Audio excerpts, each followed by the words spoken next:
Hello, and welcome to another episode of Candid Conversations, episode 97 of Candid Conversations, which features Alicia Ali from Weaving Your Heirloom. You see, I at least got the name of the company right this time. It's all good. It's all good. I Oh, didn't realize what a tongue twister would be for some people. because for some strange reason, I'm tempted to say weaving their heirloom because, but at the same time, it's like, no, you're weaving your heirloom. You're creating your future Yes, kind of thing. uh, Okay. and restoring the past at the same time. Okay. So, um, yeah, we did get into it a little bit where on this past Sunday, we had the first anniversary celebration for the Justice for Black Lives peaceful demonstration. It was honestly a humbling experience on my part. Thank you for being a part of it. Um, you came in swinging, and like the conversation just, it was just like I was sitting there for at least, I think I got to watch at least 45 minutes of conversation happen without feeling like I had to interject or, stop something from happening. And then there was parts where I was just pulled into it. So it's like, what did you take away from that on Sunday? A lot. I learned a significant amount of how interconnected the communities are, because primarily uh, social justice for Black lives, like with the name itself, you kind of really understand that this is a Black matter, right? And it does make it look like the other communities either um, uh, may not be, even though they're welcome. I mean, I felt welcome. I mean, I think I expressed to you my hesitation of this is not my matter, and I really felt that changed my tone as we found so many similarities.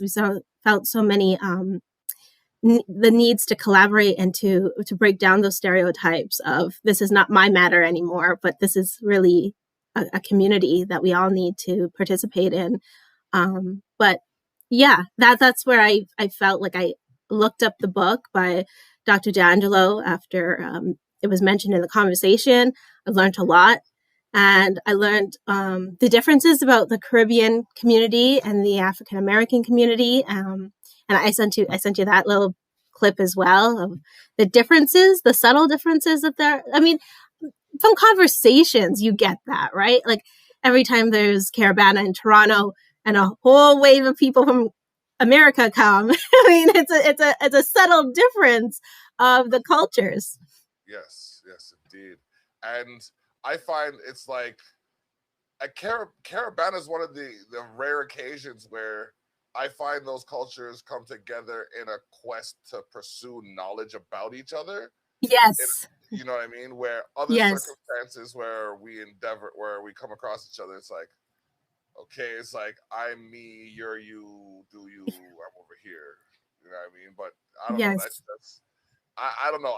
That's not me personally. I'm very, very inclusive of like I said, I think all circumstances in life that I endeavor.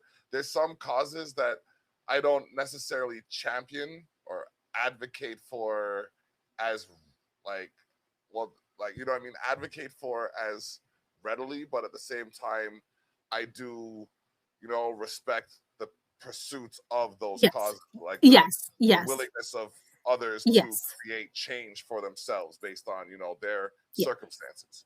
Yeah. So Mm-hmm. but I like I said, because of culture shock in the magazine, I always like to look at the things that people don't always see. And what I noticed is, and I didn't even realize until it was pointed out to me by an indigenous individual, that this is also Indigenous Pride Month. Yes. So Yes. um in talking about pride and being proud of oneself, Yeah. what what are the qualities of that? Like what does it mean to be proud of oneself without seeming as if you're, I guess, putting others down, which I think is a line that is very blurry. You're so right. I even got a little bit of pushback for being too passionate, and I was thinking to myself, geez, I didn't think that being proud of oneself was so much of a threat to others. Whew. Yeah, it is. And it's, I'm sorry to say this because I didn't come from a place of naivete. It didn't, because I always felt like we're all equal. Everyone's the same. And no, to deny someone's experiences is really denying who they are. And I cannot do that any longer. I'm not going to. If we cannot be the fullest expression of who we are doing a disservice to the diversity and to our communities. And to bring it in a positive light, right? To be the best part of yourself, to be of service to other people. I think that's the way to approach it. And we do that by uh, making and ensuring that our public services are doing the best that they can, having accountability to so many corporations. I mean, the social reform is where the human spirit is. I Mhm. really do believe it's the heart. And I'm not saying that, um, corporate greed is the devil. I'm not, but it's just, how can we I'll say, encourage? I'll say it. Sorry to interject. Corporate greed. Here's here's my problem with corporate society. Now, like, I'm Yeah. not gonna lie. I'm not gonna lie. I'm a sucker for a good purchase. You know what I mean? Like, I'm Yeah. a sucker. It came. It finally got it. You know what I mean? I'm a sucker for Yeah. a purchase, but Yeah. Yeah. this is gonna be a problem for like forever. Where are you using that? Where are you using um, that? today it was as I drove up Niagara Street, telling people to visit Are sharetheshock.ca. you serious? Out the window while you're out, driving? out, one hand out the window, one hand on the steering wheel. Sharetheshock.ca. Visit sharetheshock.ca. For the latest from Exposed North, visit sharetheshock.ca. And people were out thinking you're a madman, clearly. Probably, but hey, I can't argue with that thought process. That is so funny. Hey, you know what? Whatever gets it out, gets the word out. Why not, right?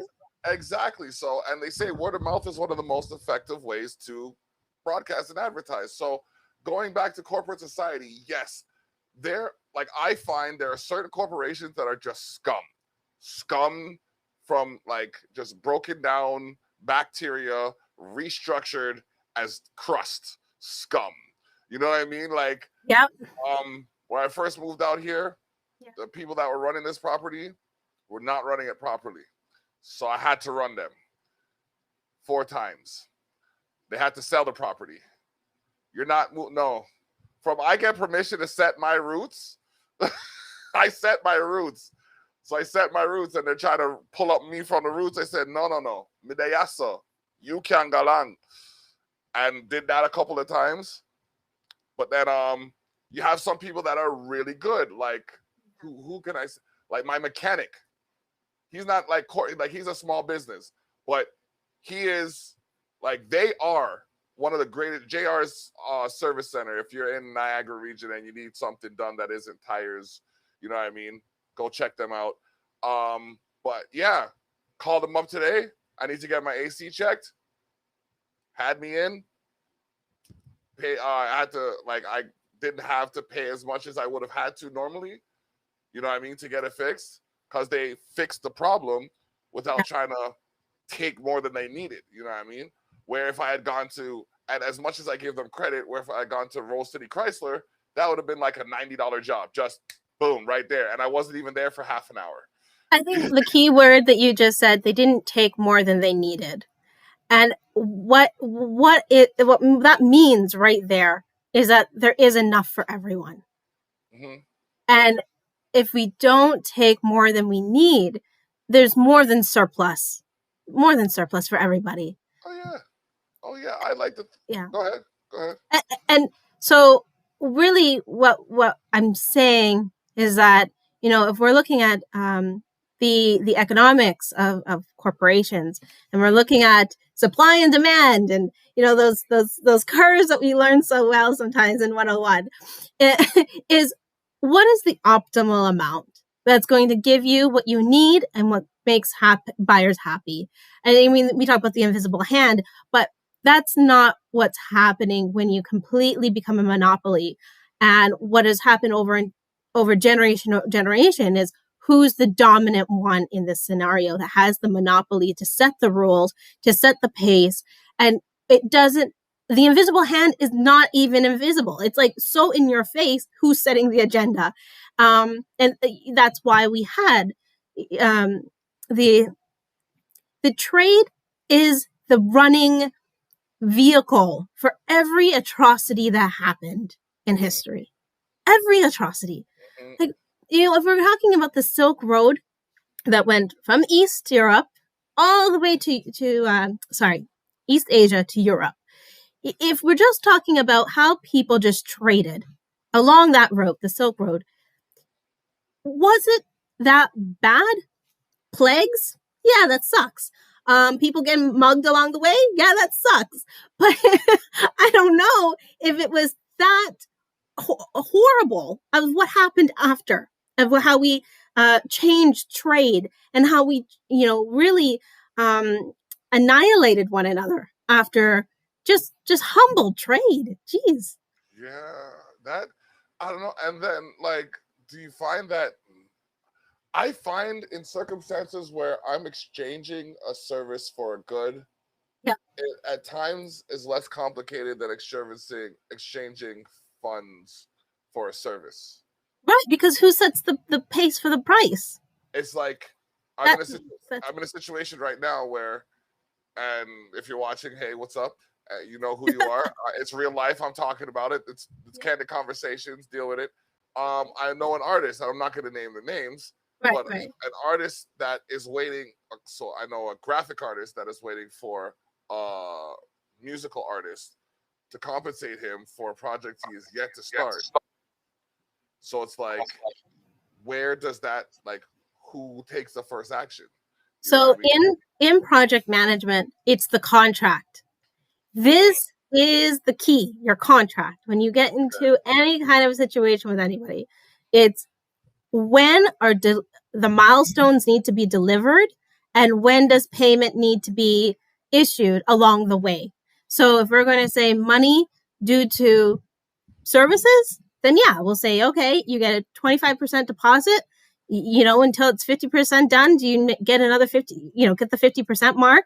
And then when it's done and I'm fully satisfied without any deficiencies, without any, additional edits, you get the 100%. That really has to be stipulated in the agreement and negotiated, because as project managers start to really be involved in contracting and negotiations, we cannot lose, the shirt off our back because of our operation costs. And constantly we're having to justify what money have we saved, how many risks have we avoided, and justifying, what we do. So people who offer services, they constantly are going to have to do that. This is what I do. This is what I can offer. These are the budgets that we can go by, according to what you need. And that is a very upfront conversation that many people can't have for whatever reason. They think that, oh, I trust this person, a handshake, we're going to do this. This is great. No. No trust nobody. Nah, get it in writing. Get it in writing. I done got it in writing. And that's a scenario. I said, okay, do for me, I'll do for you. You know what? Scratch that. I'll do for you, then do for me. Okay. But once I'm done for you, make sure you do for me. You know what? Don't even do for me, because I can't do for you what you want me to do. Do for him. Do for him. So you didn't push the problem onto somebody else. Do for him, because he wanted to do what you doing, and I don't need to do that right now because I'm doing something different. So you do for him, and then he'll do for you, and then when you're done doing for him and he does for you, you come back to me. I do for you what I said I was gonna do, and then we good. Well, as long as that's an agreement that someone can be okay with, right? Because you don't want to lose friendships along the way. You don't want to burn bridges along the way. This community is too small. Everybody knows everybody. Like, and as we're seeing, like from I don't know, Canada to US to around the world, depending on the social circles. Yeah. It's like, I mean, I check my analytics on a regular basis because they say that's something you have to be in tune with to know who you're going to market to next and how you're going to, create the next wave, so to speak. And I mean, I've reached as far as Tunisia, I mean, Africa, Jamaica, you know what I mean? Europe has, tapped in with what I'm doing. And it's just like, all right, how? And then someone's like, oh, it could be a VPN. I'm just like, yeah, nah, it's too consistent. But maybe it's like you never, but I say that to say people don't realize how far their impact resonates. Right. Exactly. You know what I mean? I say I have this phrase or this saying that I use oftentimes, and I try to instill it in people. It's like smile spread like wildfire. You know what I mean? Because if you like even that Hancock grin, Will Smith and that funny crooked smile that he has, like if you smile at someone, and I welcome you to try this, go into a crowd of people, just sit down and smile. Oh yeah. And just watch. Bees to honey. Bees to honey. Just watch people pass you, and their face is gonna go from "Why are you looking at me like that?" to "Oh my goodness, they're looking at me." Well, I can't just look at them. Oh, they have a smile on their face. Well, I guess I should smile too. I'm smiling. Am I smiling?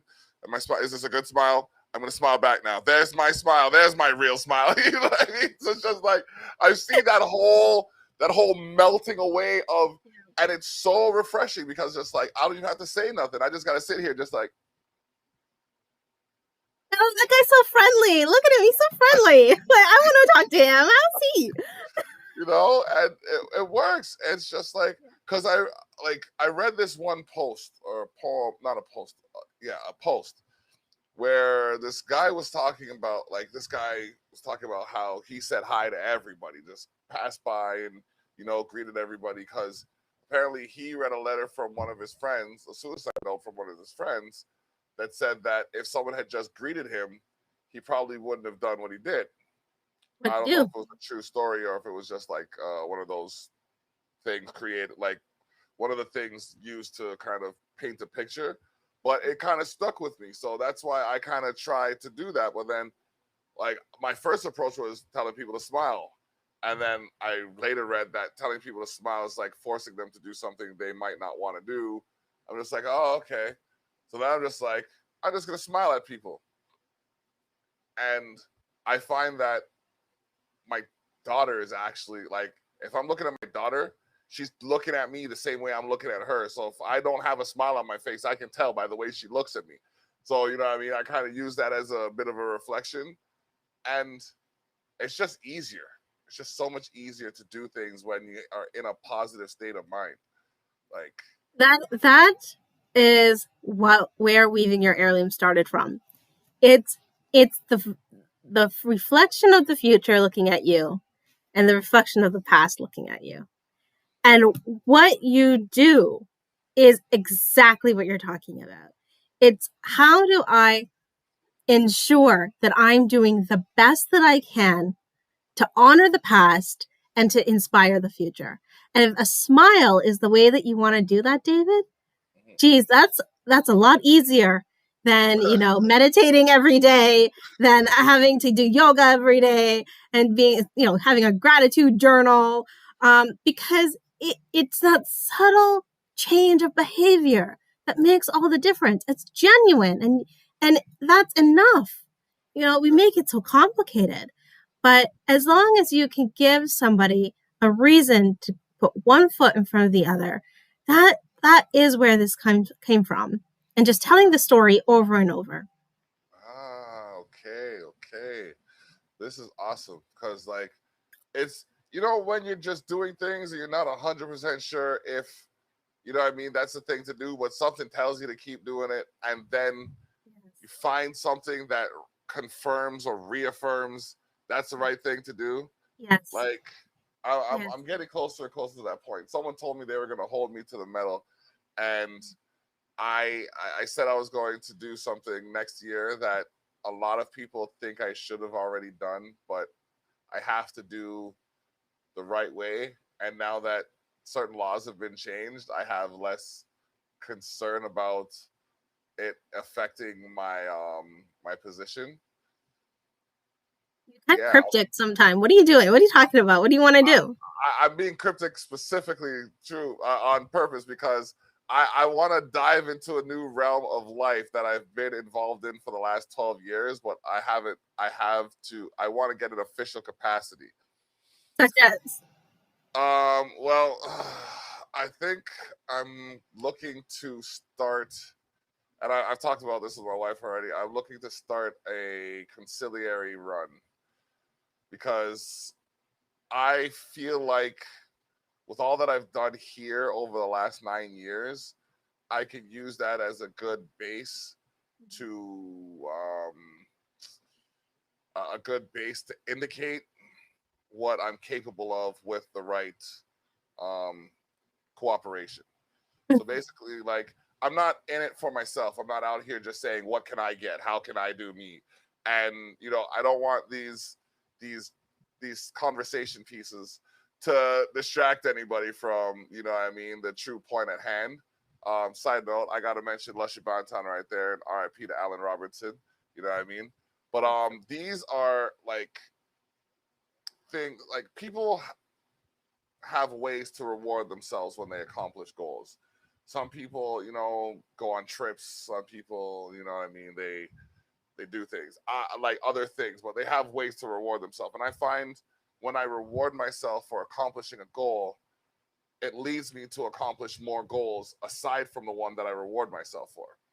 So multidimensional, right? So yeah, you choose what's the next path for you. No one dictates that for you.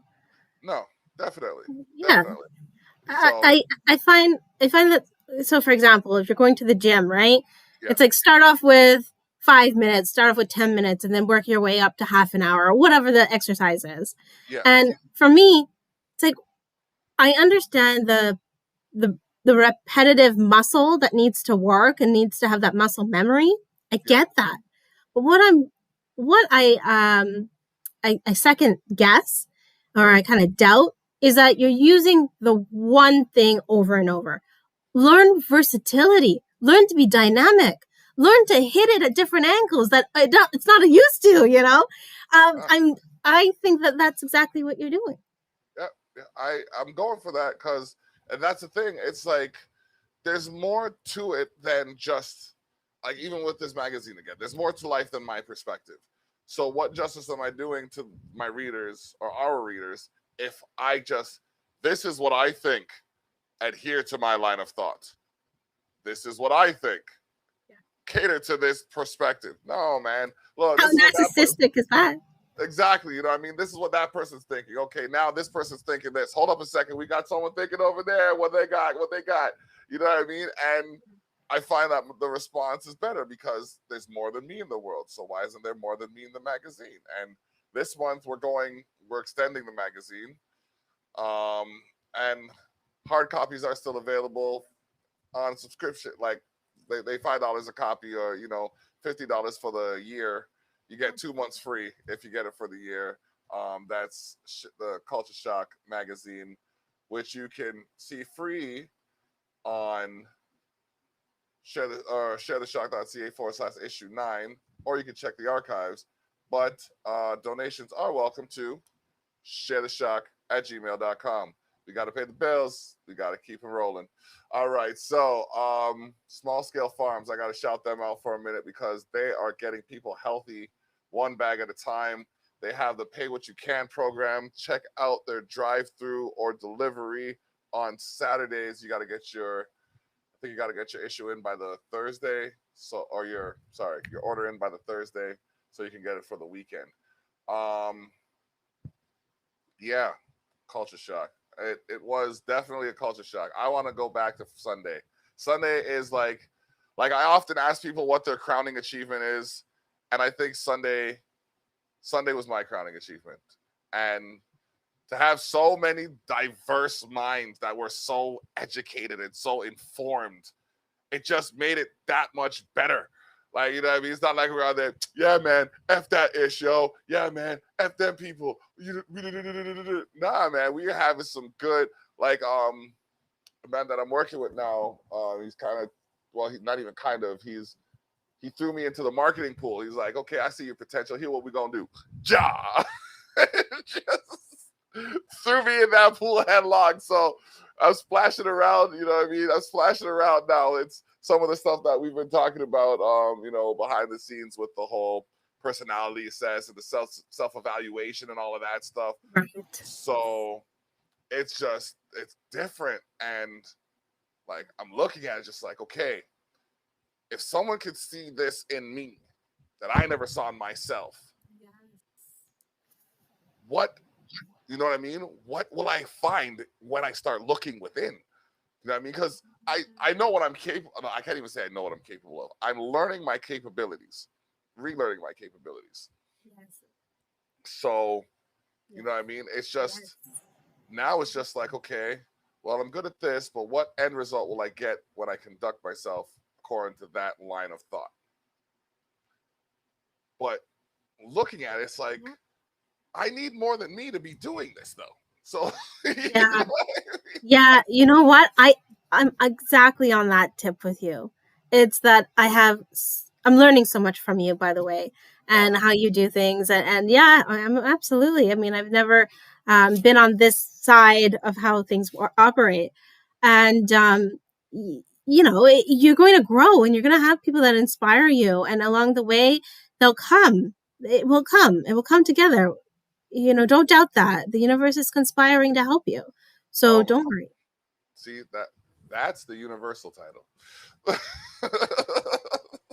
See, Yeah, I so see it's that. yeah, like, you know what I mean. So it's just like, I said to myself, I'm gonna go in stages. I'm gonna conquer the biggest issue that I have, and then I'm gonna go step by step and work my way down. Because once you put the boulders in the jar, or the marbles in the jar, so to speak, you know what I mean, and then you get the pebbles and then the sand, Yeah. you can kind of, you know, work through. But if you put the sand in, you won't have space for the marbles. And the sand is like the people's opinions and you know, comments and all of that kind of stuff. But the marbles are like the priorities and the responsibilities and the, you know, duties and Obligation. Oh yeah, for obligations and sure. stuff like that. You know, For the sure.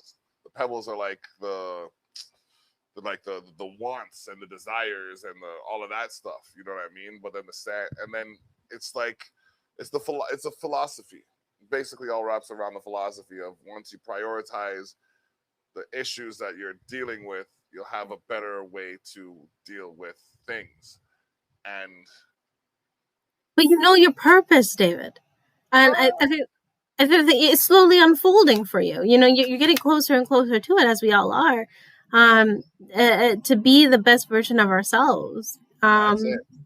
That's Because no exterior validation is ever going to give you that. Nobody is going to give you that. And you know, to know your worth, to know your value. Oh my God, that alone is just head and shoulders above the rest. But do you ever find that, like, even like, I don't, maybe it's just me, like, I find that there's certain things that, even though I know might not entirely be true to my personality or nature, that I kind of, I guess, I'm manipulative in this way, I kind of use to my advantage, like stereotypes, for example. There's Okay. some stereotypes I use to my advantage, like, I smoke. I'm gonna put it out there so y'all can't act like I wasn't putting. Oh well, he acted like he did. No, every day. Sorry, it helps me deal with some shit. All right. You know Like, what? yo, Actually, it helps you. It helps you actually inhale. We'll get to that later. I'll put a pin in it. yeah. Don't stop your thought. Okay, so yeah, it's just different circumstances present themselves where it's just like, all right, I have to. It's like using that. Like, I go out, and when I go out sometimes, and this is one of those things where it's become, I guess, ritual or habit that Yeah. when I show up, people know it's about to get bun down. You know what I mean? It's like they know that like in some way, and this is not just out here with my business associates. This is like I go to family gatherings, I go to fucking random parks and people bump into me and shit. It's like they and I'm in tune with it. It's like whatever, you know what I mean? But then there's other stereotypes that I am like nowhere close to. I don't have a gun. I don't need one. I find no purpose to it. I've never wanted one. I remember saying something to my dad when I was younger, and I'm surprised hasn't mentioned it in the last year, um, but I said to like I was being provoked, and I think I was watching some of those TV shows where they like they had aggressive vocabularies and whatnot, and then I said if I had a gun I'd shoot him, but I was like 5 years old. What Yeah, the fuck do I know at five yeah, years old? 5. Yeah, You yeah, know yeah, what I yeah, mean? yeah, Like yeah, yeah, you know what I mean? So just like, but ever since then, anytime he saw me with like a pellet gun, a cap gun, a bow and arrow, a crossbow, fucking slingshot, what, y'all practice? No, I'm a kid having fun, bro. Like I'm just like chill. lighten up, yeah, yeah, yeah. Yeah. And then I remember one time, actually, now that I'm thinking about it, because I am using myself as a guinea pig to illustrate how effective weaving your heirloom can actually be. I'm going back to the past to bring it forward to the future. Okay. So I remember this one Yeah, time where like we had this long hallway. We lived in an apartment, 3847 Lawrence Avenue East, apartment 508. I remember that shit like it was yesterday. So I'm you weren't there and getting lost. I'm getting boom. I'm hitting like boom, hitting the door, boom, hitting the door. And then I go again, and something tells me not to hit the door. I'm like, oh no, you got one last chance. And my dad's in the bathroom taking a shower. So I go one last time, boom, he opens the door, clap. Oh shoot, you're in trouble. He's gonna kill you. I sit there and I'm just like, okay, do I run? Where am I running to? Like, how am I gonna handle this? Yeah. It just all I did was he come out, he's like, you see? No. And he just went into the room just like, no, that's it? No, that's it? Okay, cool. Amazing. Yeah, he was bad for that. David! Walton. No, not even Walton. David! And I, yes, Dad? Yeah. Oh, what is the, what? What does that mean? I whatever. But now I get it because now when it's her and she's doing her thing, she's making her noise. It's Ariana. Okay. You know what I mean? Because I get it. He was calling my name for me to stop whatever I was doing. And once I stopped what I was doing, you know what I mean? He'd go back to what he was doing. And then I'd be sitting there for like a good 5 to 15 minutes confused as to what my name was called for. So I just sit there quietly. It worked. I have to remember it. When my kid gets to that age, is right now it's like, yes, mom. And I'm like, oh. Yep. No, I'm telling you, I find that what my aunt Litzy said. She said bend the branch when it's young, because that's when it's most flexible. Yeah, it's flexible. Yeah. Valuable. Yeah. It's And true. then I said, okay. So, there were certain things I was like, okay, go ahead, whatever. Yeah, Like yeah. we never used baby gates. Yeah. She had free and we had like everywhere, like except for the hotels that we stayed at while we were trying to figure out where we were moving to. Yeah. Everywhere we lived had stairs. She navigated those stairs like it was nothing from she was like 2 years old. Just so I saw that. I'm like, okay, she can climb. So I had this, like, I was building my studio and I had some leftover materials from all the like cutting and all that stuff. So I took the wood blocks and I drilled them to a door. And then I drilled the door to a wall. And then I moved it so she could like open the door and climb up it, or close the door and like use the area below it. And I can truly see how effective it was, because when we go hiking, she has some crazy agility that I might like. I'm sitting there walking and, like, you know what I mean, catching on rocks and oh shit, you know what I mean, and she's bounding, leaping over roots and shit, just like she's in an anime, just yeah. It's like all right, cool, cool. You're prepared. You're prepared. So like when they enjoy it and it's good for them, I equip them with the tools they need to excel. When it's destructive, I try to steer them away from it. Oh my goodness. Fallon, how you doing? I hope you're still watching. Yeah, she is definitely inspirational. I'm telling you. Like I just did like a whole memory loop, and now I feel like I just freed up some more brain space to think of other creative stuff to endeavor. Cause am I wrong in assuming that when you tie up your mind with the previous, like, historical scars, will say, that you're limiting your capacity to further your potential? Oh, limiting your potential. Yes. Okay. So it it's based on your perspective. Okay. So okay, for example, um my cousin and I, we were talking about how West Indian parents, they hit us to discipline us, right? Typically they fear, out of fear, because they were taught that. So what I'm seeing how to discipline kids, or what I'm trying to learn how to discipline my own child, I reflect on what I liked about my parenting style, my parents who parent us, and what I didn't like. And you can choose which memories you want to follow or you don't want to follow. Yes. Our ancestors give us both. They give us the good and the bad. And we have such an array to choose from. We have our great grandparents, our grandparents, our aunties and uncles, our, mother and father. We had a community. And, just because we're independent now does not mean that we don't represent the 10,000 people before us.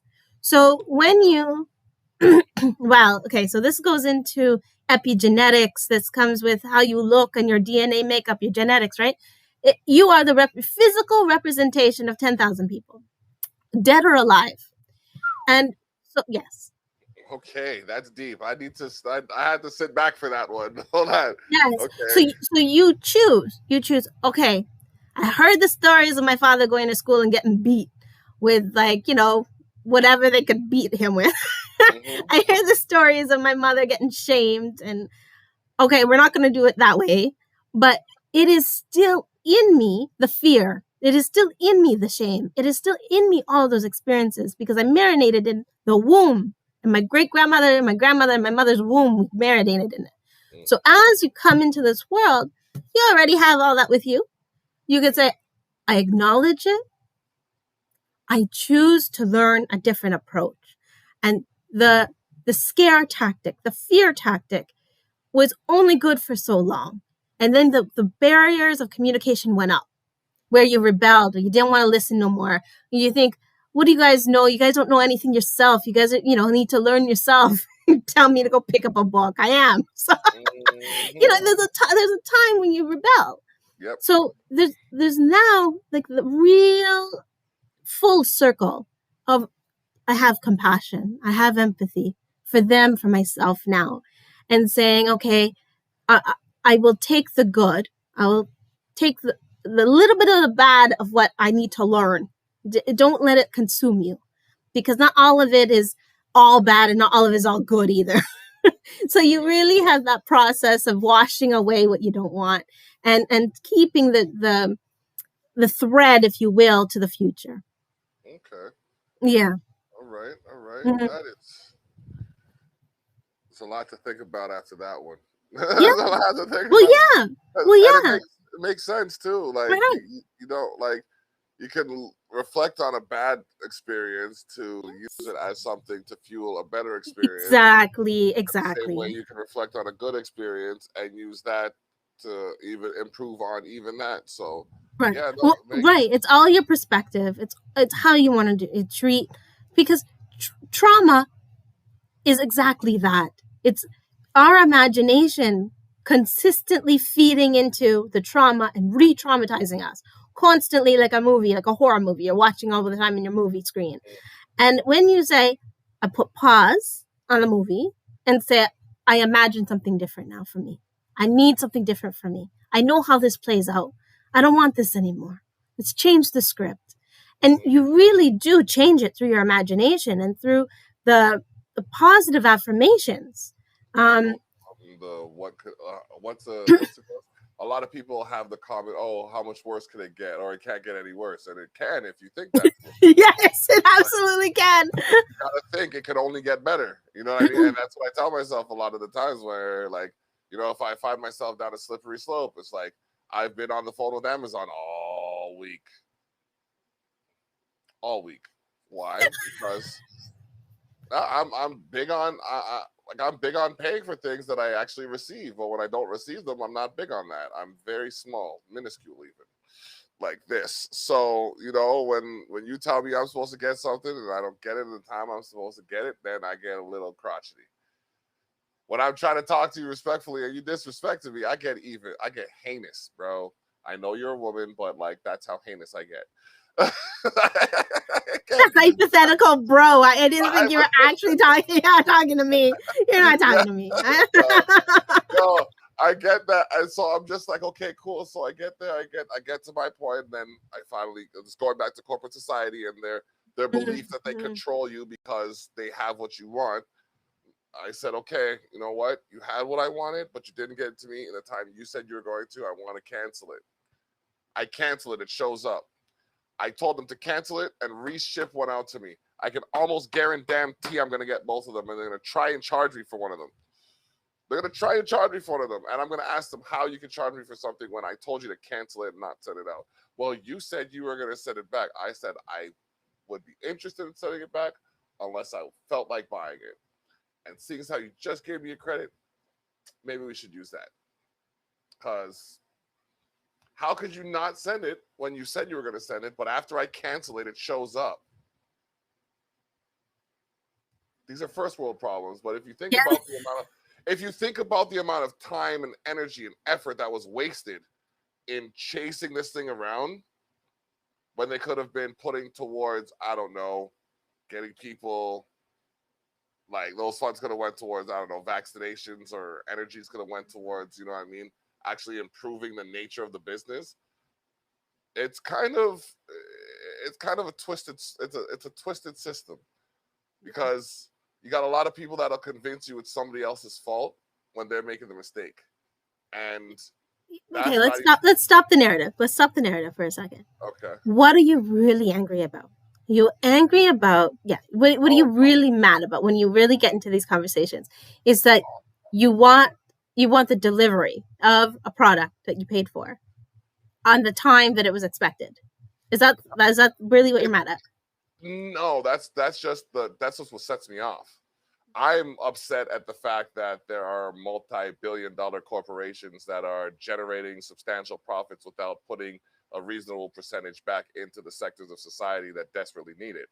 Okay, fair enough. And fair enough. So that's just like the tip of the iceberg of you just getting two items and you don't want to be paid charged for anything because you got a credit. Okay, I just want to get to the root of the problem. No, I'm bringing you to the root of the problem. Let's go. Let's go. Because I sat down on my bike yesterday because I was doing some indoor cycling, and I just said, nice. What is my fucking problem with these people? And like when you ask me that, that's the only, like, that's my problem. Like, even with Samsung, I like these multi-billion, multi-trillion-dollar corporations exist and accrue a substantial amount of revenue. It's like I saw this post today. There was $3.7 trillion lost by workers in the world globally, and $3.9 trillion gained by the big businesses that are running the world. Yeah.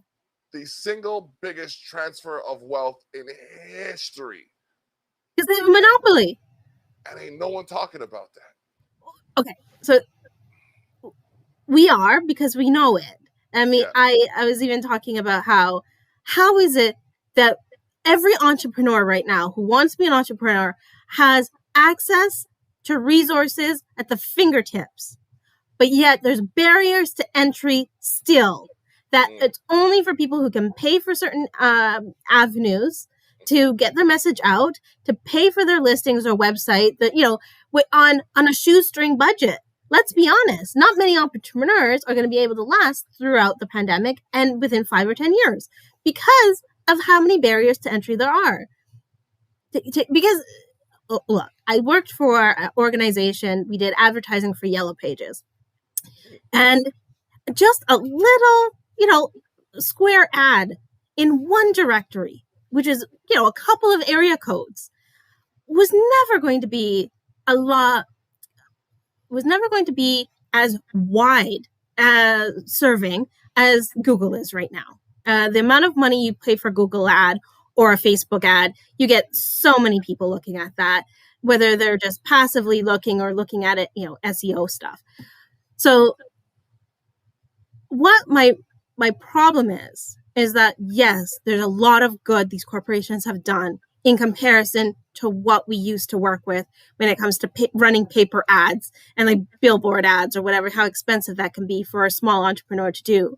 But still, they can help the small mom and pop shop go from brick and mortar to online so much better, but they choose not to help in a very constructive way, because there's a lot of steps to learn when you're trying to have an online shop, to have delivery on time, tracking, to have great customer service with an email newsletter going out every month.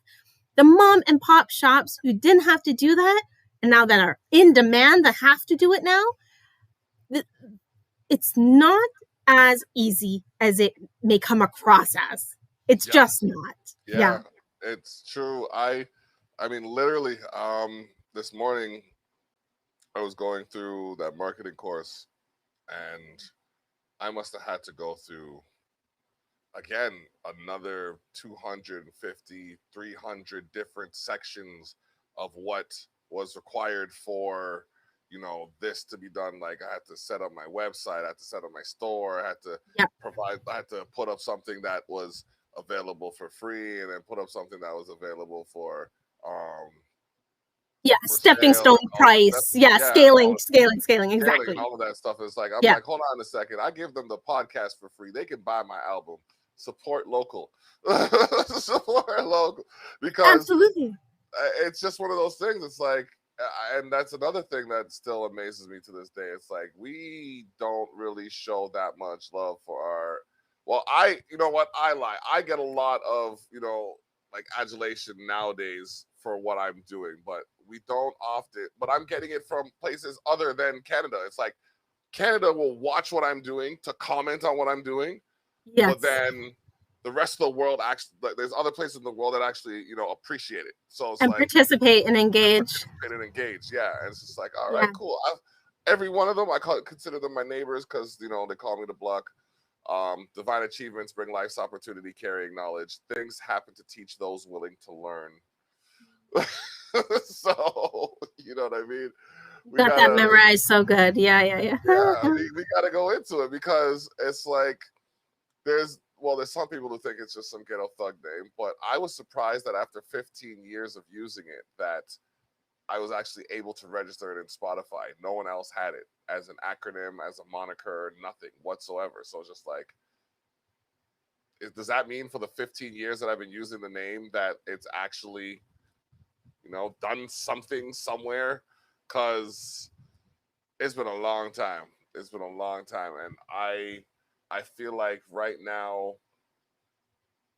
is when I'm ready. I don't think I should have gotten to this point before now, because had I've accomplished some feats that people wouldn't even give me credit for. You know what I mean? Like, I've changed law, I've changed legislation, I've helped eliminate products from the global market that aren't actually up to specification, and that was just in my spare time. Mm-hmm. You know what I mean? Yes. Now I'm genuinely focused on a goal of, like, I said to one of my producer friends earlier, I said I am addicted to success. I'm a fiend for it. I have to, like, when I wake up, I have to accomplish something. I have to accomplish 5 things, and I can't go to sleep until I accomplish those 5 things. And I'm finding a lot of the time I'm getting that stuff done before like midday. So it's like, all right. And I don't, but at the same time, I'm not putting more on my plate because then I might overload myself. So you're the most productive during that time, right? Yes, You yes, work with your circadian rhythm. You work with the sun. So that morning portion of the day is the most active. You're generating the most heat. You're alive. You're alert. You're awoke. Yeah, it's like use that to your advantage, and then calm yourself into the evening. It really yes. just like take it. Yeah, you're working with how the body is supposed to be, and so that's beautiful. You don't need to push yourself until 9 o'clock, 10 o'clock at night. That's destructive. It's stressful. The body is overworked and overtaxed, and so you're effectively efficiently using your energy. Okay, okay. Like I said, it's always good to have confirmation. I think a lot of people like fail. A lot of Yeah, people fail that, you know what I mean? Because it's like they don't yeah, want to get that confirmation. It's like, yeah. no, it's like, okay, I think this. Does that fall in line with what other people are thinking? Yes, no, okay. If it does, great. If it doesn't, why doesn't it fall in line? Is it supposed to fall in line? You know what I mean? There's a algorithm. Yeah. There's an algorithm of thought that's gone through where it comes to these things, and it's just like, all right, cool, cool. Because again, as someone who's always gone against the grain, I mean, even like even back in high school when we were supposed to be wearing a white shirt and black pants for our band performances, I had the most flamboyant shirts that I could find in my closet because I'm at the back. You ain't gonna see me because I'm this dark. So you're gonna look at my shirt and you're gonna understand that I'm here too, motherfucker. You know what I mean? That's I just, don't remember you playing band. I was never one to listen. I mean, I remember the band Room, yeah. but I was more in the Steel Pan audience. Yep, yep. I remember actually, okay, I was in band every year for all of high school. Yeah, yeah, yeah. And I remember one year playing drums for Mr. Karamath. Yes, this is Kara. Yep, Karamath, yes, he was my woodworking teacher. I yep. never got into steel pan. I wanted to, but like I don't know, I just liked the whole like the band and like I think I'm not gonna lie, I think I liked having control over the tempo of so many people. And I just You've always just run things, David. You always just run things. I just now that I think about it, I yeah, maybe I shouldn't have looked at myself so harshly. But it's true. It's just I like to be around people. I like things to go Yeah, well. You know what I mean? yeah, I'm not one of those guys who's just like, yeah man, look pa me over yasa. Yeah man. I'm Yes I am. Who am I lying to? But like when I'm doing that, I'm trying to take the tension away from the negativity or like the stress or the frustration. You know what I mean? It's just yeah. I'm used to being the center of attention from when I was 2 years old. Yang. And like, I don't know. It's just something where I feel like it's for a reason. But if I'm not using it for a good reason, then why am I doing it? And it's like a lot of the things that I've learned over the years, it's like they help people more than they help me. If you knew some of the like the harebrained shit that I actually know that comes to my mind like that, and I have no idea why, passersby will, oh yeah, this is this. Oh yeah, well, if you and that and that and that, okay, cool. And then the thought's just gone from my head. I don't know. It's just interesting what the mind can do when you actually give it the right tools. What are Mama, what you was like building pyramids? What are you doing with that brain? Like, you're just like constructing works of art in your spare time.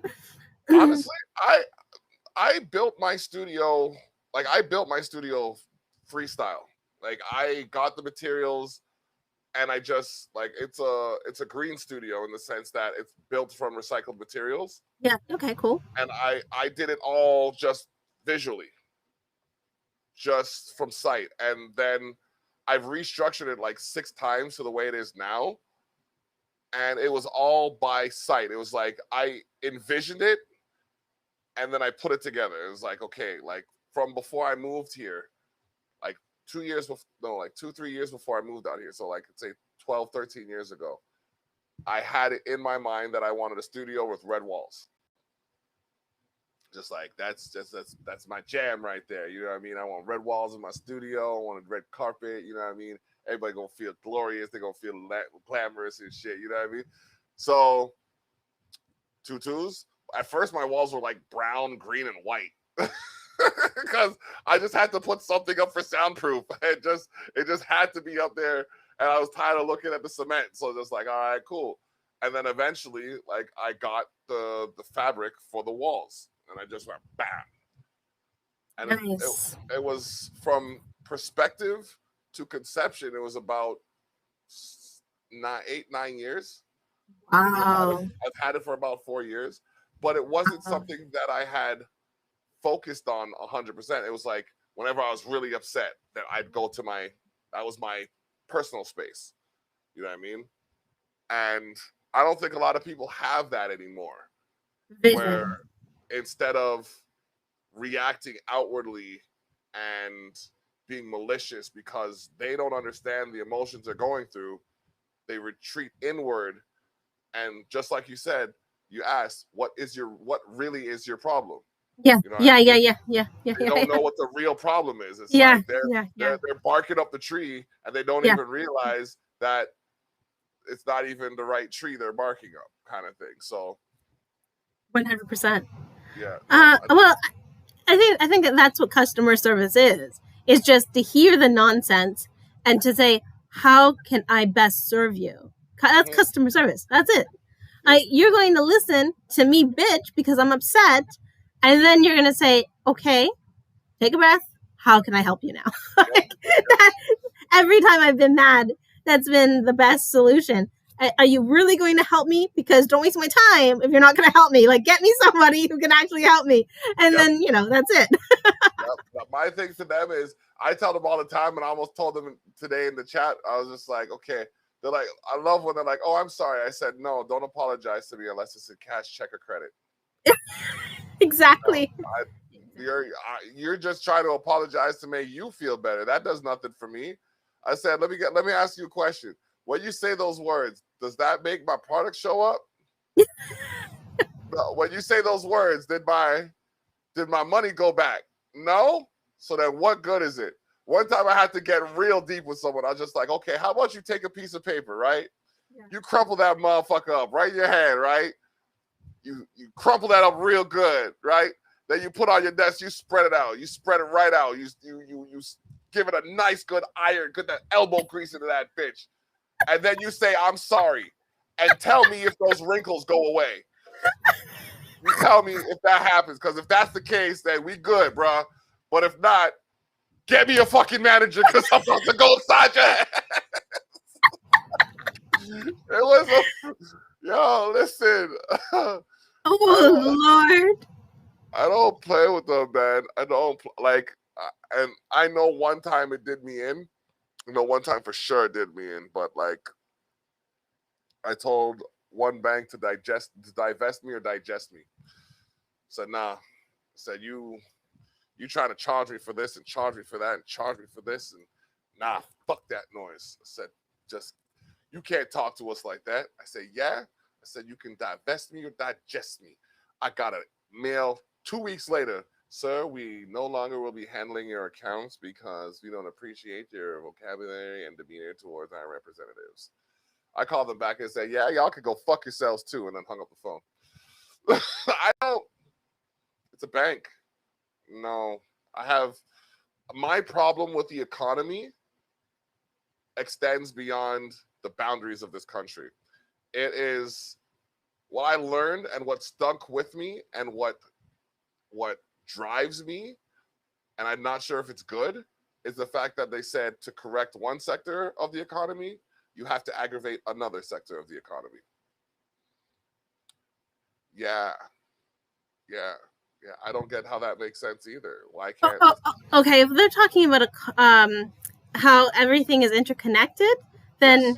okay, fine, but they have to really be specific about what it is that they're talking about, because okay, let's be honest, we're all interconnected, everyone's going to be affected Yes. in one way, shape, or another. Okay, everyone Yes. is, Yes. but to what magnitude is my question. To Mhm. what magnitude? Who's going to be suffering the most? And so what we're doing is the cost benefit analysis.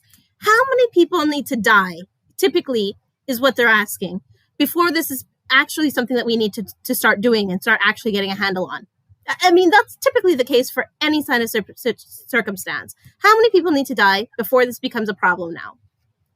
Really and truly, it's a lot higher than you think. Wow.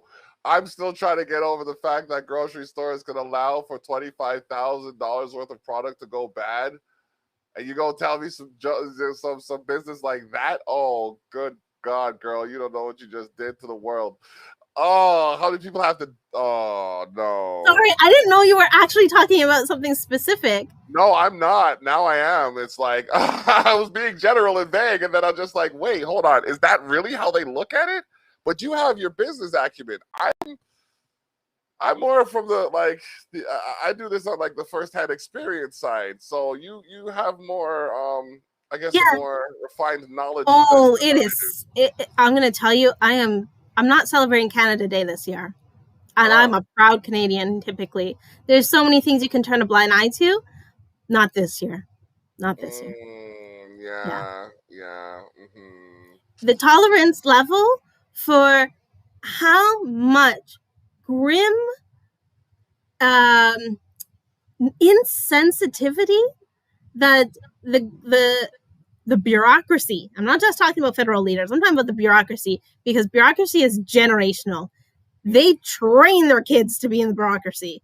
So if you're not at that caliber of diplomacy, of tact, of no, I'm not buying the bullshit no more. Sorry. Nope. That's why I've been on the phone every week for the last 12 years, minus maybe 4 weeks. In 12 years, I've missed maybe 4 weeks of them being in business or in session, and me not calling the office of the premier. And even then, yeah, I don't. You like you're trying to get a meeting with them to talk about something specific that I, I have spoken to them about several different issues on the agenda. I spoke to them like when COVID first hit, yeah. and they were scrambling, like licking their asses trying to figure out what to do. I called them. I'm like, hey, quick question, just out of curiosity. Yeah. And this is after changing the copay amount for like benefit recipients. I said, quick question. Why aren't you just giving out the vaccines at pharmacies and stuff like that? And then, no, actually, I asked them how they're handling the situation, and then I was asked how I would handle the situation, and then I asked that question, and then like within a week, they had a plan rolled out. Shut up. They had that plan rolled out within a week. God is my witness. Jenny was sitting right here. She was sitting right beside me when I did that. I do this. The second best place would have been the liquor store. I would have been honest with you. Honestly, have the liquor store, the beer store, and get your vaccination at the same time. Yo, I'm telling you, like, I thought it was just down here that it was bad. You mean it was bad up there too, girl? It's like, federally legislated, right? So you know who's getting what. Exactly. The lineup at the liquor store was longer than the lineup at the pharmacy. And at least you're gonna catch the few that don't care about the health that much, that at least get vaccinated. Yep. No. Just do it for the rest of society. If you don't want to get a checkup, that's okay.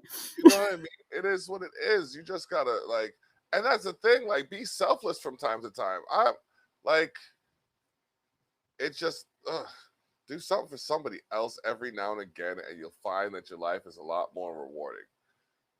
I find that anyways. Okay, listen. So I heard you made that point before, and I'm going to take out the pin out of Yes, when I let's about the take the pin breathing. out. Yes.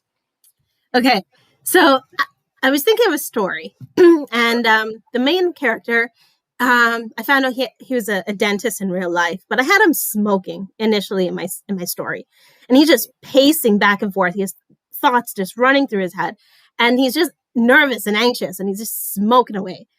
And it was the thinking was, I just need to breathe. I just need to breathe, because what's happening is the thoughts are flowing so fast that the breath is the only thing that's grounding him right now.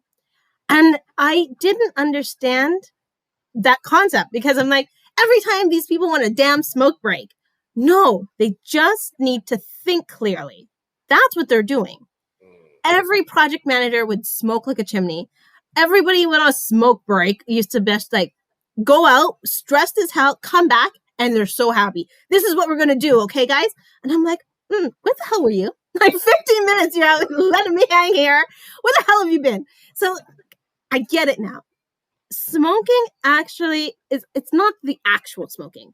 It's just the breath and the repetitive motion that helps jog the brain to think clearly. Is that something that you can relate to? That is something I can relate to. I find now, though, instead of smoking during the process, unless it's something that is like more relaxed, for example, Yes. like say watching a movie or something, compared to like playing a video game or working on a magazine. Like, I find that I'll do it after the fact. Like, I'll meditate on the idea of the impending result of tranquility Yes. instead of sitting there and smoking to be tranquil. Okay. So yeah, as you were saying that, I'm just like, is that what? And yeah, it's kind of like It helps you think. It helps the creativity come. yeah, It absolutely does. it clears the mind of like Yeah. it clears the mind and like refocuses kind of thing for me, anyways. Yeah. But then Yes. sometimes you get to the point where it just all you see is clouds and you just sitting there like yeah, that too. Maybe only smoke half of it or a quarter of yeah, it or all of it. yeah. Oh man. Oh man, going back to those parties that I'd show up at, I'd show up with like something like this, just boom, Blaze, just man. yeah, because it like back pre-COVID, I mean, like there's like we had groups of people all gathering and shit. It's just like okay, That's the well, dirt cheap on the left hand side. Yeah. exactly. I'd have my one to the corner right here, and then I put the big one out, let the big one go around the circle, get it a couple of times, and then turn around and have mine on the corner. Just y'all can chill with that still, but oh man, I'm telling you, where it comes to the future of society, I think we need to better equip our young, Yeah. and not in the sense of showing them how to deal, like to cope with bullying, but how to not be bullied. Like ooh, like Okay. I feel Wait. 2 seconds. Let me just interject. Are we good. talking about an intimate relationship between two individuals, such as heterosexual or homosexual? It doesn't matter. I mean, two individuals. Individuals, yeah. Or are we talking about a group of people in a school setting, a workplace setting, and feeling like you're being bullied? Like, what's the situation we're talking about? Well, in this situation, I'll just put it out there. Um, I think, and I use the term bullied because I lack the capacity to find a better term, and I know that's what their effort is, anyways. It's like I'm in a situation now where I'm promoting a new business. Someone's questioning the model of my business and trying to make it seem as if someone could provide a better business than the one I'm offering. Which, if that's the case, by all means, find that business. But he's trying to do it in a way that undercuts me overall, as opposed to just ask me a question. Like he's trying to just limit my capacity to operate in that avenue. Why does as his opposed opinion even matter to you? it doesn't, and the post was deleted, but because I have this Gnawing at you. It's bothering you. brewing passion within. It's like, you know what I mean? It's like I literally, Taz being tased is the best way I can describe this emotion right now. It's just like, how dare you insult my integrity when you don't even operate at my capacity? Like, I feel better now. Okay, moving forward. But no. What we're talking about, actually, one person feeling superior enough to put somebody else down. I think that's what we're talking about. Yeah. It happens all the time, and I'm talking about intimate relationships now. You know, to come up with an idea and to share that intimate thought of birthing something into this world, and for it to get snuffed out, stomped out, to be undermined, is mean. It's not just mean, it's cruel. Yes. Because what needed to come out into this world never even had an opportunity. Basically, if you weren't strong-willed, David, it would have been aborted. You would have aborted the idea, and many ideas are. And if this is allowed to flourish, to have feet, and actually walk on its own, I hope your idea comes back and hits him in the ass. That's all. That's the best karma. I don't doubt that it will. I'm just waiting. I think it's just a matter of jealousy, really. It's like, well, really? That's it. But that's it. That's cruelty. You did more than I could do. Oh, you did more than I was able to do. Okay, well, I'm going to find a way to do it, even though you did it first, or before me, anyways. Oh, I love people. People are so great. So just that's exactly what you do. You are just grinning and basking in the glory of what you're able to do in this lifetime. In the short period of time that you're here, just bask in it. Because, and as like, we've just been talking a couple of weeks now, or maybe a couple of months. But David, honestly, it's like 20 years in past. Like, you're exactly the same, but you've done so much, you know? And I feel like you have that humility to you, and you're not egotistical, and you're able to bring people into your social circle with compassion and just like bring communities together. So really and truly, does he have anything on you? Well, now that you put it that way, I don't think so. But like, you know, believe in you. Just believe in you, because honestly, that is the hardest thing for so many people to do, is just to believe in themselves. Yep.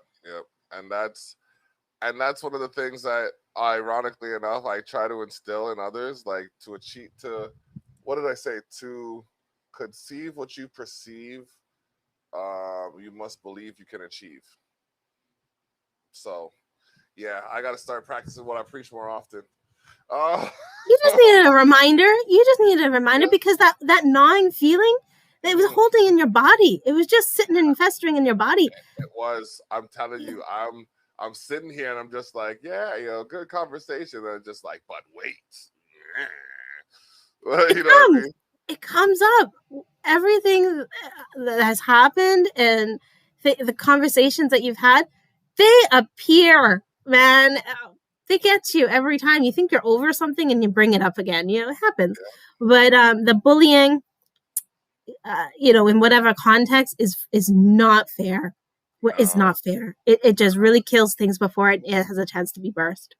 I'm telling you. And it's like, people don't it's like when people don't realize, it's like, for me to be who I am in a place where there are a few who are like me, to have a group of people who all are relative in appearance approach me in a less than respectful way, kind of denote the degree of, I'm going to say, behavior that is less than acceptable. So, you know, I never would have anticipated that. And this is my point of view, right? Mm-hmm. Is that for you to move somewhere, and I mean, you're in a biracial relationship, that's not a secret. No. So for you to have people that look like you, work with you, and support you, why is that any different than having Other Other, people support you and work with you. um, I think it's not different in the sense of, I guess, fulfillment or gratification. I think it's more perspective. Like, I have a nature of trying to accomplish feats that a lot think are beyond my capacity.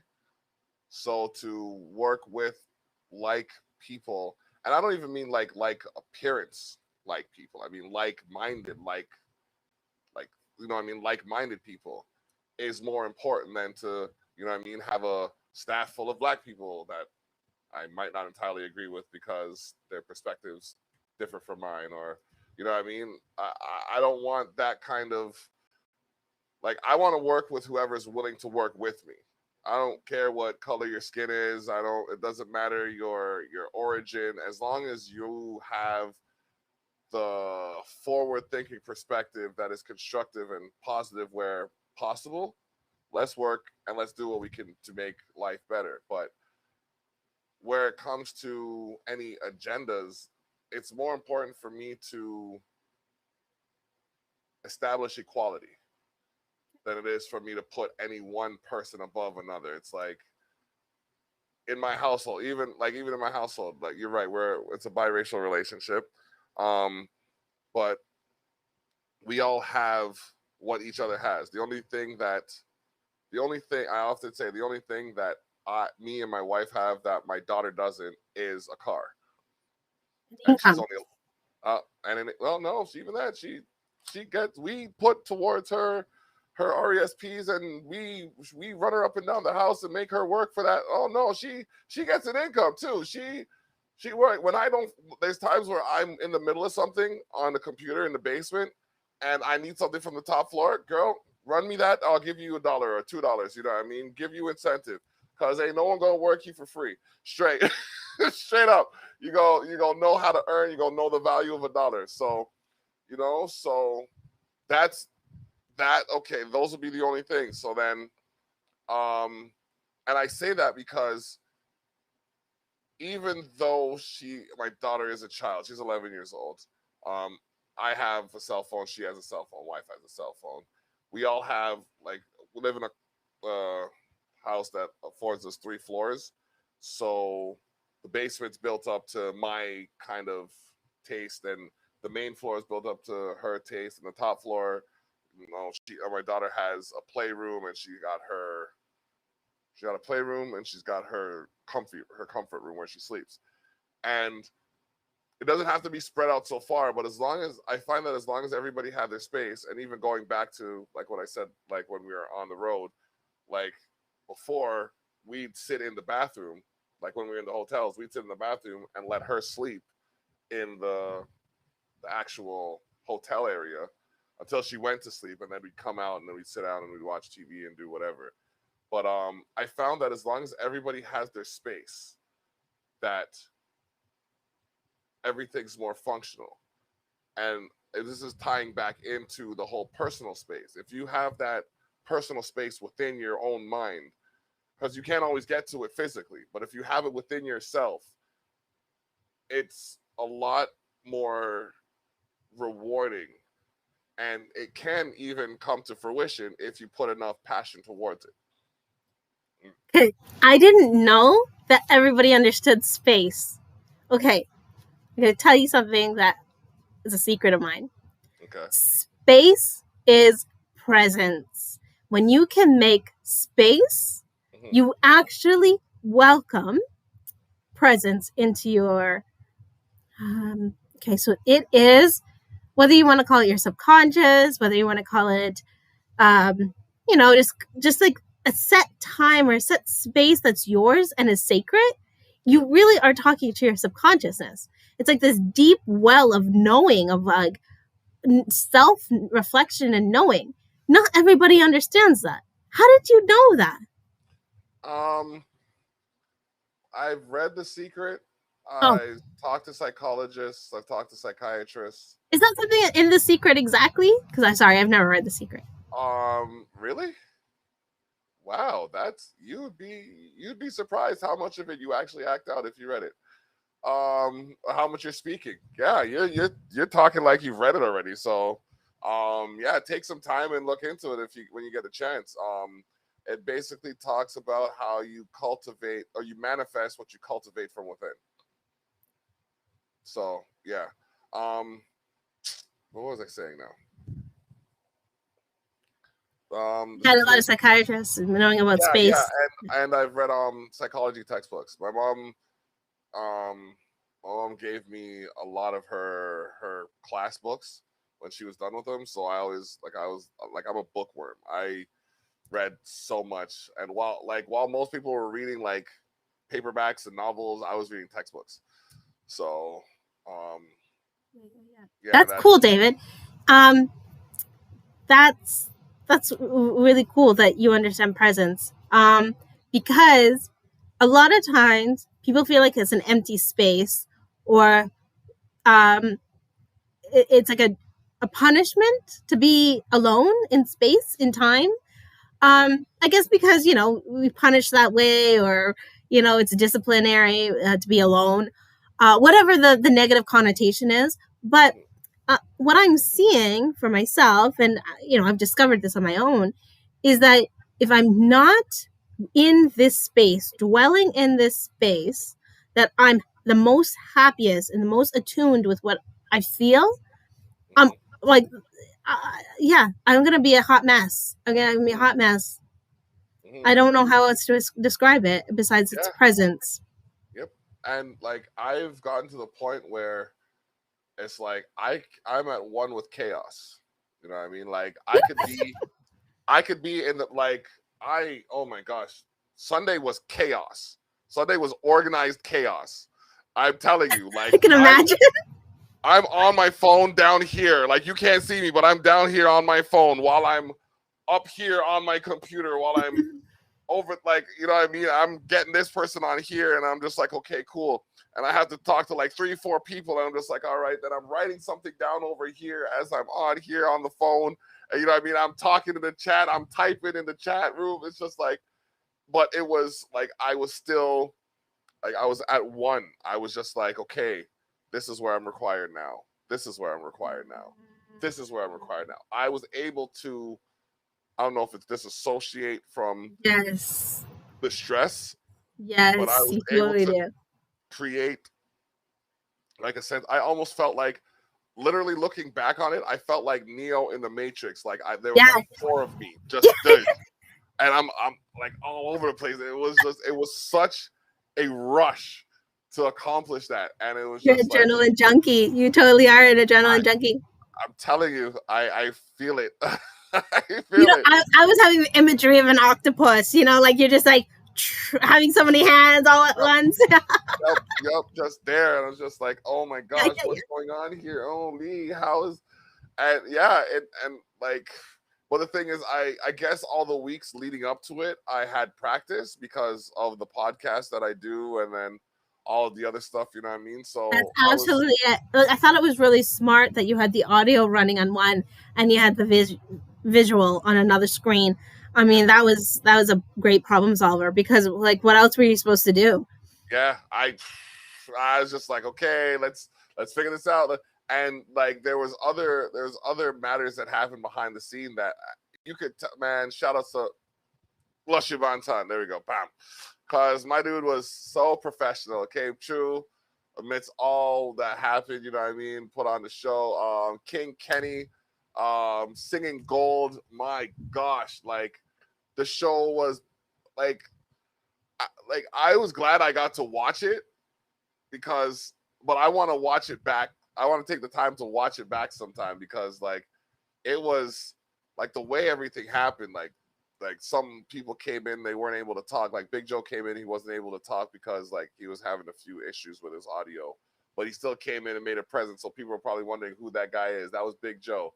Y'all about to know about him. Who was Johnny the girl at the end that came through? the girl at the end that came to Black Orchid. Was She she the didn't say singer? anything. She didn't say anything. Summer Sales. Summer Sales.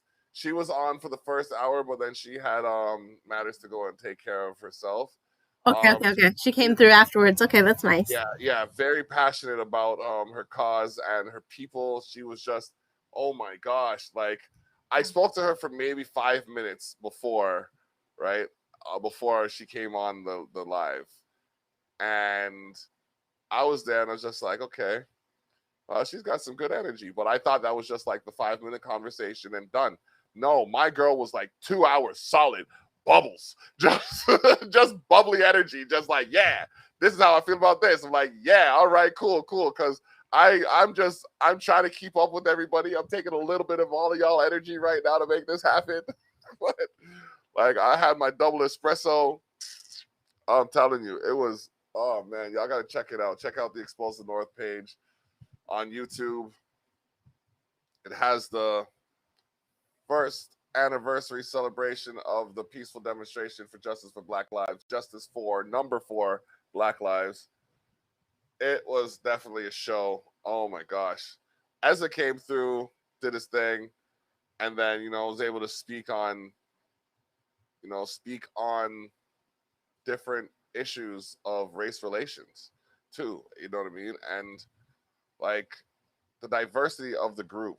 I say again, like I consider them to be like I consider everybody, including yourself, to have like all of the women to have been in that group, very powerful women of influence because it's like you could do anything with your abilities, but you're choosing to advocate for people who may not even be able to speak for themselves.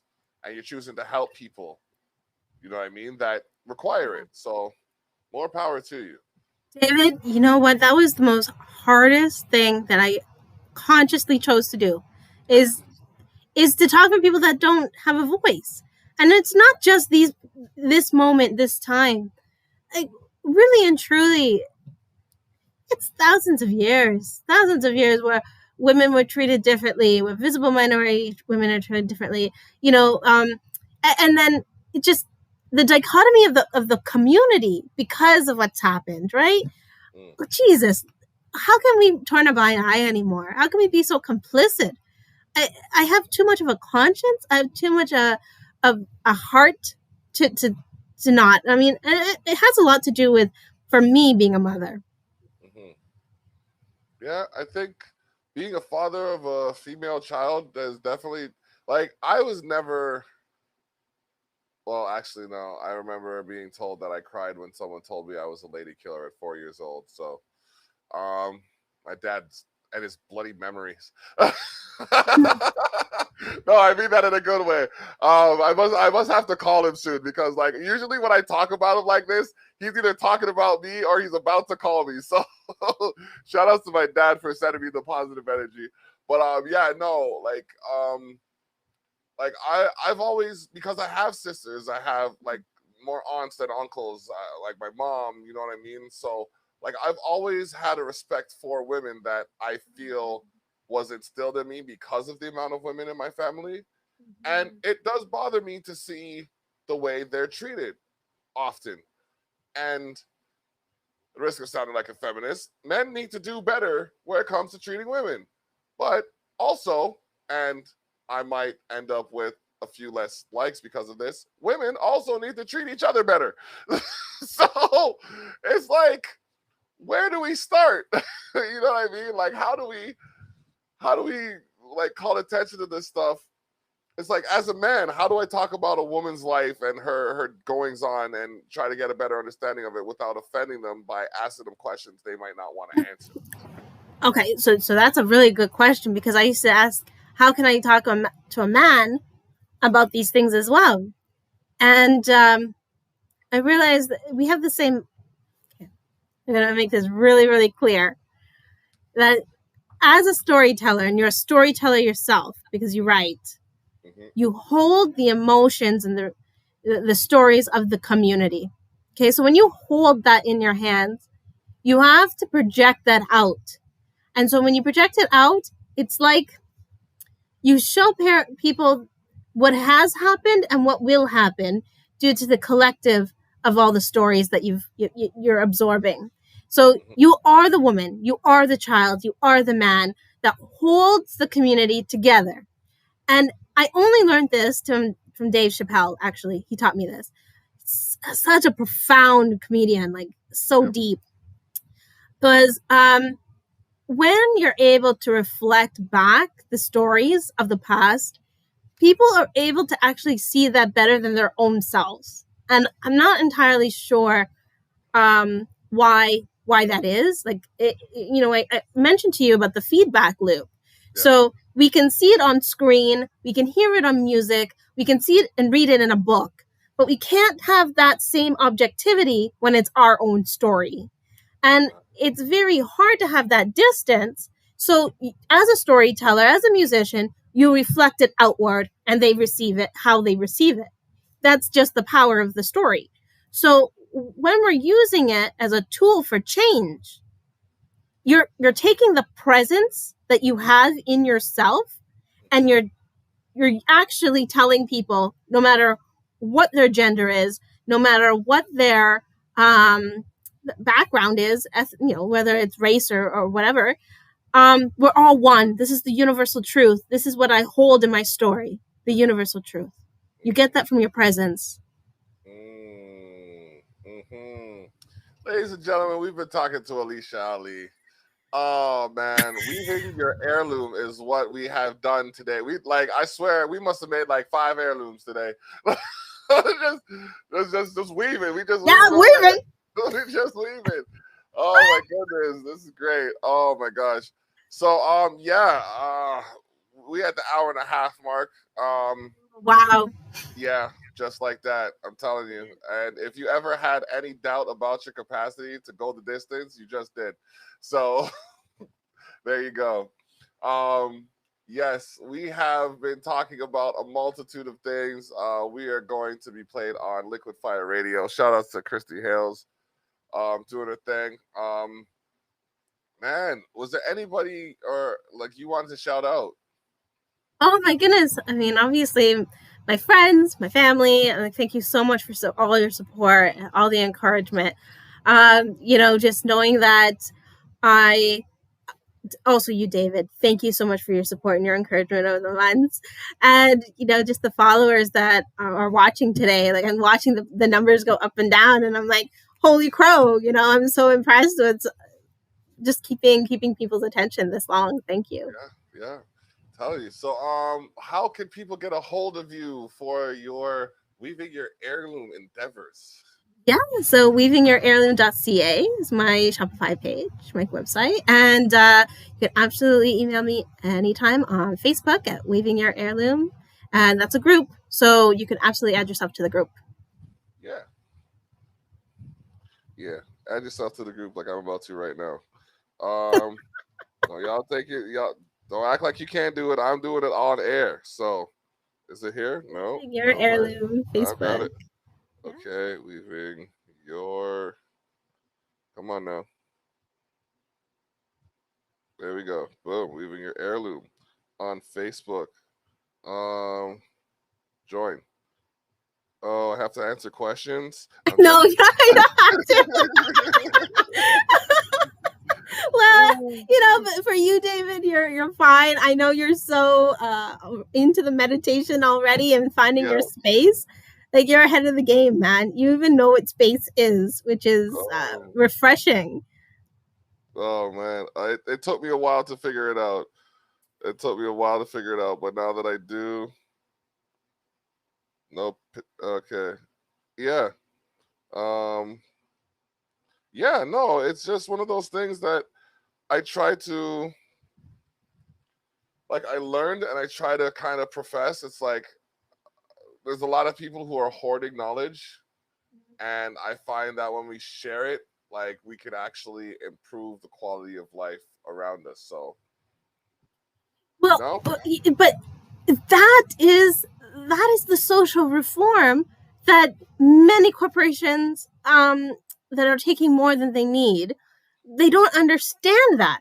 Like, that right there that we were able to do, for whatever reason, it's like completely devoid. Like, they're just completely, I don't understand that. How they cannot come into alignment with improving the life of others because you're improving your own life too. In more than one way, not just financially.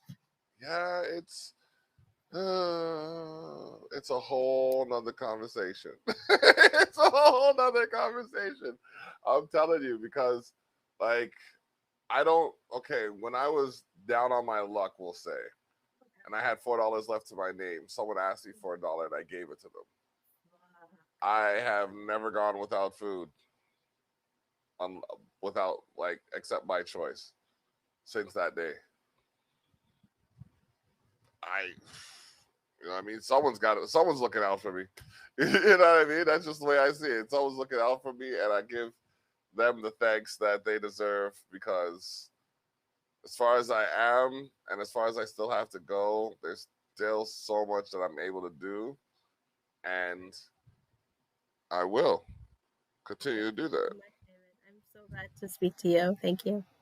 Oh man, this is great. This is great. So I definitely invite you back for another panel conversation. I gotta figure out what it's gonna be. I might do something for like the Caravana weekend, like a celebration for the Caravana weekend online. But I'm for it. we'll we'll see. We'll see. We'll see how it goes. So ladies and gentlemen, for wrong side. You see, it's mirrored over here. For Fabric, who's just been chilling like a villain with no feeling, looking at the ceiling, and Alicia Ali. Oops, no, that way, that way, that way. This is David the Block Terrell saying, "Bless up." We Bye. Take out. care.